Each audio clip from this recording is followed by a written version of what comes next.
Bom dia, companheiras e companheiras.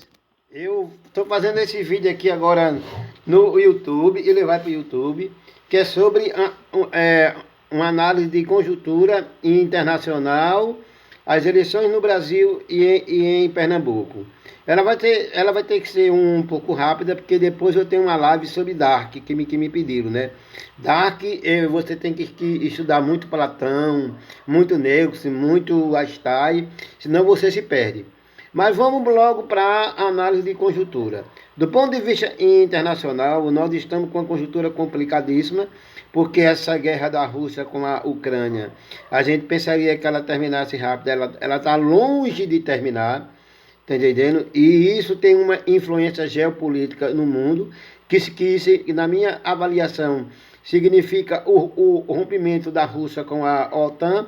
Agora, por outro lado, a OTAN nunca fez nada de democracia e pelo mundo. O contrário, a OTAN ajudou a levar a uma instabilidade de guerra até hoje ao Iraque, acabou com o Iraque, leva uma instabilidade ao Afeganistão, acabou também, acabou de forma trágica com a Líbia, assassinou Gaddafi com uma milícia internacional, aonde os Estados Unidos ocupou, virou uma desgraça, né? A nível internacional também, hoje o mundo está de olho nas eleições do Brasil. Então vamos para o Brasil. Veja que situação nós estamos. Nós estamos, na pesquisa da Datafolha, a 2% de ganhar no primeiro turno ou não, né? E aí os caras estão jogando tudo pesado na economia. Ontem a mídia, principalmente a CNN, chamou um monte de economistas para comemorar o PIB, comemorar o crescimento econômico, que isso surpreendeu até o governo. Aí nós temos que fazer algumas ressalvas aí. Primeiro, eu estou achando que a mídia quer arranjar alguma forma de derrotar Lula e colocar Bolsonaro no segundo turno nessa falsa economia e nesse falso crescimento econômico. E eu vou dizer porque ele é falso. Vamos voltar agora a um pouco na Alemanha, no começo dos anos 40. O Partido Nazista estava numa crise terrível.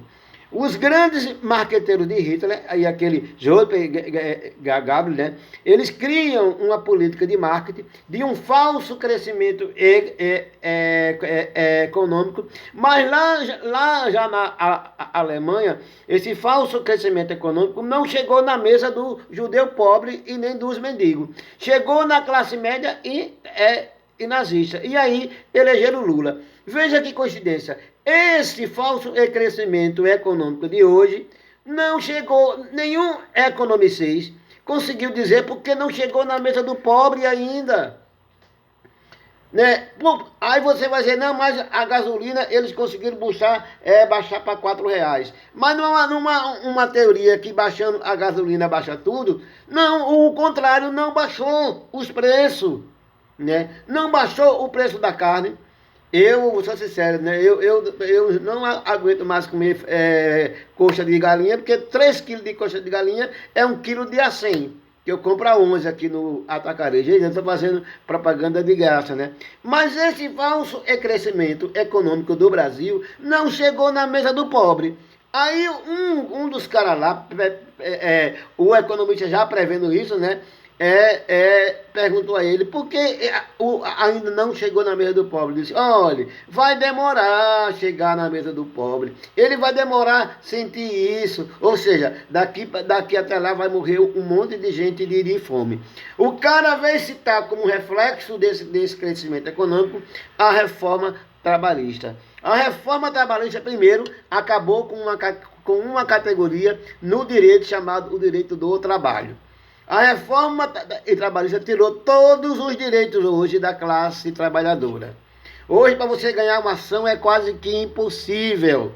A reforma trabalhista faz você receber a sua rescisão na empresa sem ter alguém para corrigir se o que você está recebendo está certo ou não.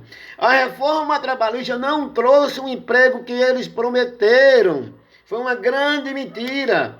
Então, esse grande falso economista, esse falso grande crescimento econômico no Brasil, para mim é uma grande fake news, porque ele não chegou na mesa do pobre. Ele não fez o gás sair de 120 para R$ 40. A fome continua. Os pobres continuam catando lixo na rua.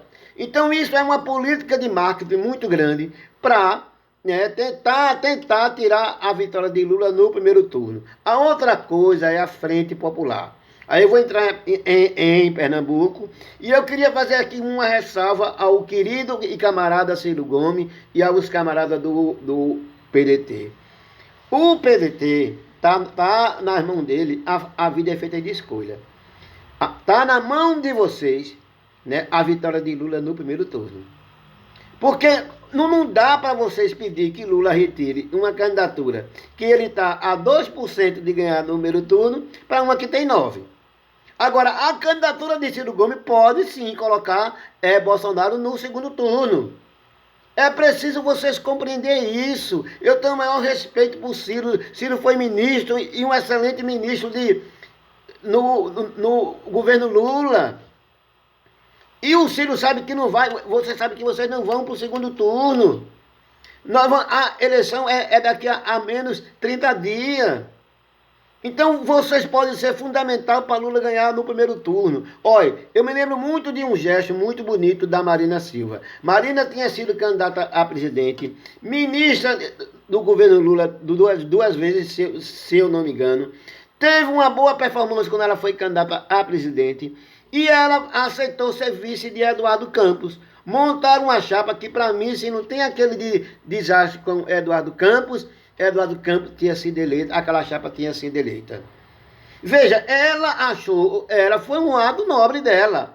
Ela pode dizer, não, você é que tem que ser meu vice, porque você nunca foi candidato a presidente. Mas ela compreendeu o momento atual. Tá entendendo? Eu acho que a morte de Eduardo fez muita falta. Vamos agora aqui para Pernambuco. Para Pernambuco a gente tem um cenário complicadíssimo. Na minha avaliação, a única candidatura aqui anti-bolsonarista é a candidatura de Danilo. Por quê? Porque os eleitores de Danilo, eu já fui a várias festas, todos eles que eu fui vão votar em Lula. Eu fui a uma festa de uma candidata do Solidariedade, que só tinha lá, né, a classe média rica, o risco era do Jornal para lá. Como eu não posso beber, eu fui convidado, eu fiz questão de não beber. Agora, as conversas, não, eu sou anti-PT, petista para mim, só é bom morto. Petista para mim é feito bandido, bandido bom é bandido morto. Agora eu vou votar na candidata, né, que é a candidata do Solidariedade, para derrotar o PT aqui em Pernambuco, derrotar Lula e derrotar os 16 anos de PSB em Pernambuco.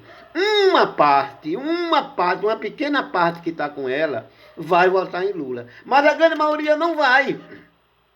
Vai votar em Bolsonaro. Não vai. Isso está claro. Está claro. Então a questão da Frente Popular aqui, quando o candidato de Lula é Danilo Cabral, é nacional. Aqui, olha, os candidatos de Lula aqui são Danilo Cabral, né, e a candidata a senadora Tereza Leitão. Esses são os dois candidatos de Lula. Porque são duas candidaturas de oposição a Bolsonaro. Isso é fato, isso é concreto. A minha análise aqui é nacional, porque a eleição é nacionalizada. E quem montou essa estratégia do PSB foi Lula. E ele está correto. Quem montou foi ele. Eu sei que não é fácil, que é polêmico. As pessoas me deram conselho, Fernandinho, continua nas lives de cinema. Mas uma coisa que eu não sou é covarde. Certo? Porque tem muita gente aí que está achando que um candidato aí está eleito e não está fazendo campanha para Frente Popular. É um erro de estratégia política muito grande. Né? Porque política é muito dinâmico. Olha, eu acho que foi Diana, eu posso dizer o nome, né? É uma companheira de Olinda. Ela disse uma coisa, viu, Diana? Tu me disseste uma coisa aqui que ficou na minha mente. A eleição mais fácil de perder é aquela que tá ganha. E a eleição mais fácil de ganhar é aquela que a gente acha que está perdida. Né? Porque, olha, pesquisa é feito aquele jogo, né, para quem ia para a semifinal das Libertadores, entre Palmeiras e Atlético. O Atlético, desde da metade do primeiro tempo ao fim do jogo, jogou com 2 a menos. Não, jogou com 2 a mais. E o Palmeiras com dois a menos, ou seja, o Palmeiras tinha 9. Aí qualquer jogada do Atlético, se é contra 1, qualquer jogada é 2 contra 1. Se é contra 9, qualquer jogada é 4 contra 1. Então ali, quem estava na frente das pesquisas era o Atlético. O Atlético ali, se eu for jogar essa metáfora para pesquisa, ele tinha quase que 40%. E no final dos tempos, quem se classificou? O Palmeiras, porque segurou 0 a 0. Ou seja, deu um empate, o empate foi para o segundo turno, no segundo turno ganhou quem? Palmeiras nos pênaltis. Isso é pesquisa. Né? Pesquisa é muito bom, mas pesquisa ela não define, o que define são as amarrações políticas. Nós estamos, na minha avaliação, sendo bem realista, nós estamos 2% de ir para o primeiro turno. O que é que eu quero dizer? Nós estamos 2% de ganhar essa eleição ou 2% de perder essa eleição. Porque no segundo turno é uma outra eleição. Claro que todos os prognósticos, mesmo no segundo turno, dá Lula. Mas o segundo turno, para Bolsonaro, é uma vitória política extraordinária. Mas porque, veja mesmo, nós estamos num momento diferenciado no Brasil, na política, minha gente. Vocês não percebem que é uma luta contra o fascismo, que é contra o nazismo. Né? Os caras estão trazendo valores da classe média, da antiga TFP, tradição, família e propriedade para essa eleição. Né? E não adianta ninguém negar, a única candidatura aqui anti-bolsonarista e de oposição a Bolsonaro é o candidato do PSB, porque tem uma questão aí. Essa candidatura de Danilo Cabral não é do PSB. Ela é da Frente Popular de Pernambuco, onde está o PT na frente, montada em toda a estratégia por Lula. Então eu estou seguindo o meu comandante. Né? E Lula não tomou nunca uma decisão errada. Muito pelo contrário, sofreu muito. E muita perseguição por Sérgio Moro. Mataram Dona Marise. O enterro do neto dele, ele teve que ir todo escoltado como se fosse um grande bandido perigoso. Né? Então nós estamos vivendo um país onde a violência chegou a um ponto muito grande, liberação de armas à vontade, armando os grandes traficantes, que é isso que essa política de liberação de armas está fazendo, tá entendendo? Gente matando gente porque vota no PT. Então a gente tem que abrir os olhos, camaradas. Eu sei que é complexo, mas as nossas vidas são feitas de escolhas. E nós estamos de escolhas difíceis de fazer.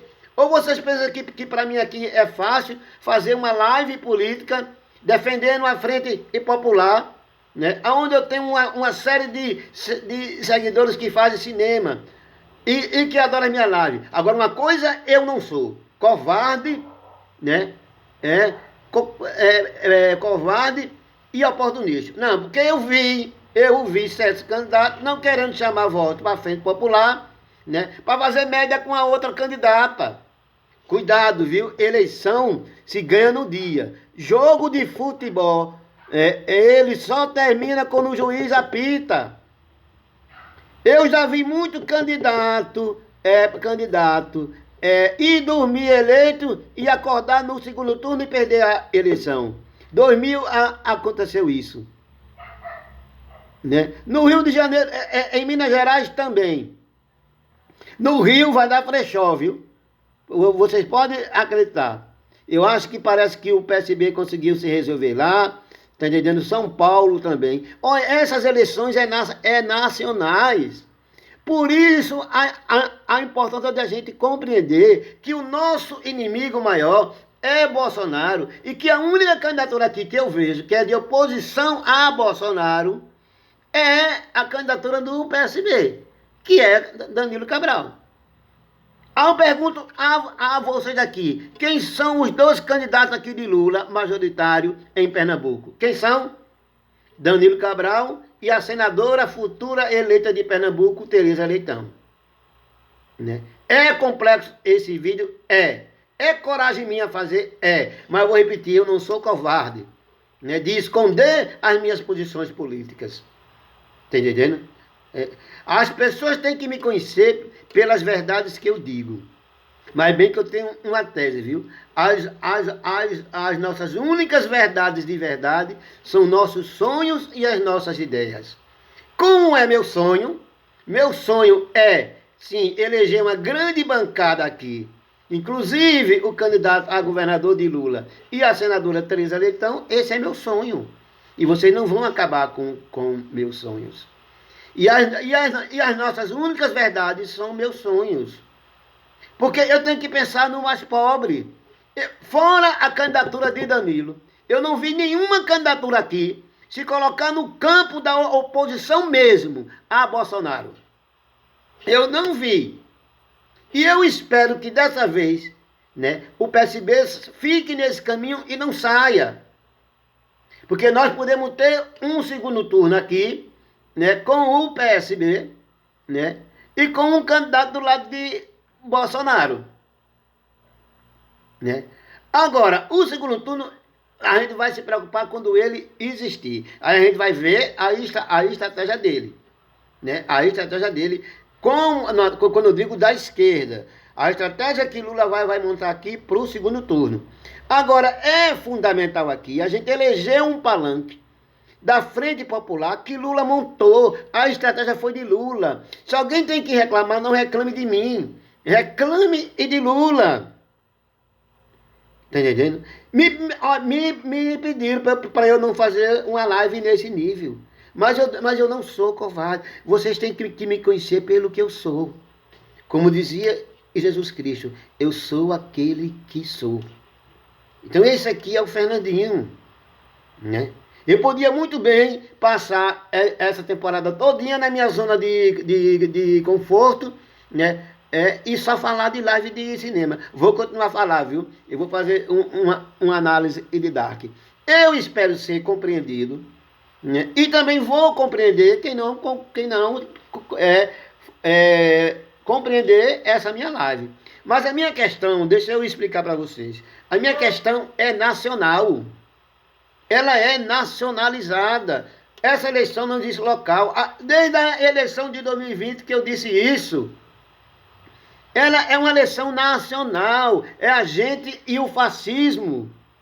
Entendendo? Porque se a gente perder essa eleição, vai significar a instalação do fascismo no Brasil de vez. E a gente não pode permitir que isso aconteça. Entendeu? Então, eu deixo essa grande reflexão para vocês. Então, como aqui em Pernambuco, o candidato de Lula é Danilo e Tereza, são esses candidatos que eu vou apoiar. Porque são os candidatos de Lula. Foi Lula que escolheu e está dentro de uma estratégia nacional. Agora, é fácil para mim essa decisão? Não é fácil. Porque eu acabei de ganhar, eu vou mostrar para vocês o meu certificado de influenciador digital. Não é fácil para mim. Mas eu não posso de encontro com as minhas verdades. Né? Claro que o William Reich, né, ele já dizia, né? Eu tenho que colocar às vezes umas coisas de filosofia. O William Reich dizia que nossas verdades são mentiras que funcionam muito bem. Claro, né, gente? Isso aí porque eu, como eu faço live muito sobre cinema, eu fiz uma de Sandman que ele fala sobre o episódio 7, que é muito interessante, que fala sobre a verdade, né? Agora, voltando para a política, mesmo que isso tudo esteja conectado, Política é um negócio chato de falar por conta disso, porque mexe com paixões e com interesses. Então, quando eu comecei a observar a conjuntura, né, porque, olha, eu hoje é o seguinte, eu não vejo a política como uma coisa partida, eu vejo como um todo. E num todo, a gente tem uma estratégia nacional. E essa estratégia nacional que Lula montou, ela começa aqui pela aliança PT e PSB. Quem estiver chateado, não se chateie comigo, vai reclamar e do Lula. Ele montou, né, e eu vou seguir a orientação do camarada Lula.